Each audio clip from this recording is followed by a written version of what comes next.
सभी का हमारे चैनल पर बहुत बहुत स्वागत है। आज हम बात कर रहे हैं और वो है फ्लेमिंग के दाएं हाथ का नियम। जैसे ये मेरा दाहिना हाथ है, क्लियर। तो इसमें ये अंगूठा है, ये तर्जनी है और ये मध्यमा है। ये तीन है मेरे पास। अब इनको मैं इस प्रकार से फैला रहा हूँ कि तीनों एक दूसरे के क्या हों, लंबवत हों। अंगूठा ऊपर की ओर है, तर्जनी इस साइड में है और मध्यमा इस साइड में।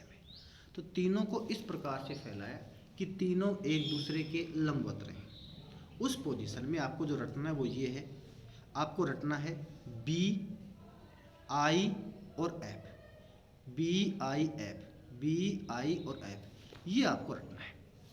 तो देखो, चुंबकीय क्षेत्र को तर्जनी जो है वो चुंबकीय क्षेत्र को रिप्रेजेंट कर रही है, मध्यमा जो है वो प्रेरित विद्युत धारा आई को रिप्रेजेंट कर रही है, और अंगूठा जो है चालक की गति पर लगने वाले बल को रिप्रेजेंट कर रहा है, या यूं कहूं मैं, ये एफ को रिप्रेजेंट कर रहा है। तो देखो आप कि यदि दाएं हाथ की तर्जनी, मध्यमा तथा अंगूठा तीनों को इस प्रकार फैलाएं कि वे एक दूसरे के लंबवत हों। यदि तर्जनी चुंबकीय क्षेत्र बी की दिशा को, मध्यमा प्रेरित विद्युत धारा आई की दिशा को व्यक्त करे, तो अंगूठा चालक की गति की दिशा को व्यक्त करेगा। इसे फ्लेमिंग के दाएं हाथ का नियम कहते हैं। कुल मिला के ये बात है कि आपको ये बी आई एफ वाला फॉर्मूला याद होना चाहिए, और अगर आपको ये याद है तो ये लैंग्वेज आप आसानी से तैयार कर सकते हो। अगला टॉपिक है समरूप चुंबकीय क्षेत्र में चालक की गति के कारण प्रेरित विद्युत वाहक बल। अगर मान लीजिए कोई समरूप चुंबकीय क्षेत्र है, समरूप का मतलब ऐसा चुंबकीय क्षेत्र जहाँ जिसकी वैल्यू प्रत्येक जगह बराबर है, क्लियर, समरूप है।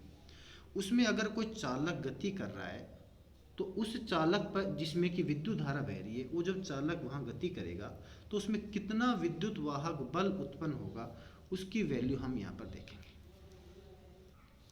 तो माना एक छड़ चालक है जिसकी लंबाई स्मॉल एल है। इस छड़ चालक को बी चुंबकीय क्षेत्र में v वेग से गति करवाया जाता है।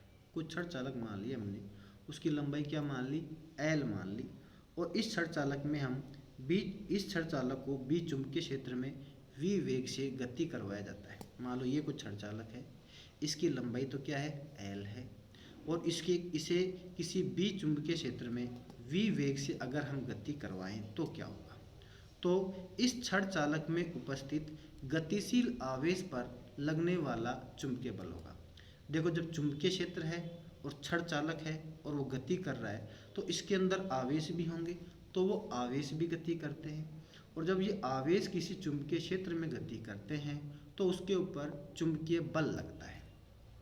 उस चुंबकीय बल की बात हम यहाँ करने जा रहे हैं। तो चुंबकीय बल Fm बराबर होगा QVB। M का मतलब होता है मैग्नेटिक फील्ड, या ये हो गया चुंबकीय बल जो होता है वास्तव में QVB के बराबर। इसी प्रकार से वहाँ पर जब कोई आवेश चुंबकीय क्षेत्र में गति करता है तो वहाँ विद्युत क्षेत्र भी उत्पन्न होता है, और जब विद्युत क्षेत्र उत्पन्न होता है तो विद्युत बल भी लगेगा। तो देखो अब छड़ में उपस्थित आवेशों पर लगने वाला विद्युत बल होगा Fe बराबर QE, क्लियर।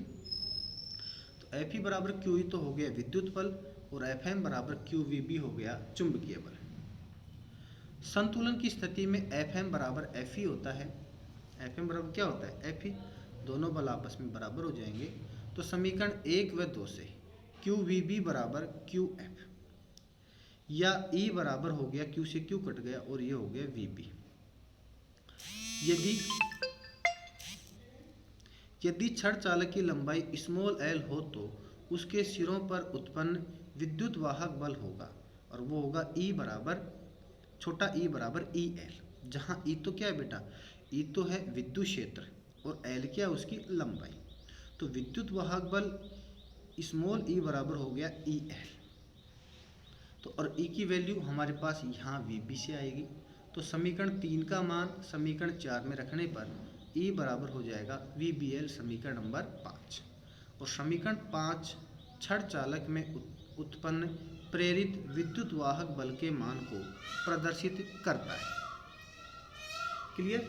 इसका मतलब ये हो गया कि अगर कोई छड़ चालक जिसकी लंबाई l है वो किसी चुंबकीय क्षेत्र B में v वेग से अगर गति करे तो उसमें उत्पन्न प्रेरित विद्युत वाहक बल का मान E बराबर VBL होगा। ये आपको डायरेक्ट भी याद होना चाहिए। इसके आगे की बात हम अगले वीडियो में करेंगे। धन्यवाद।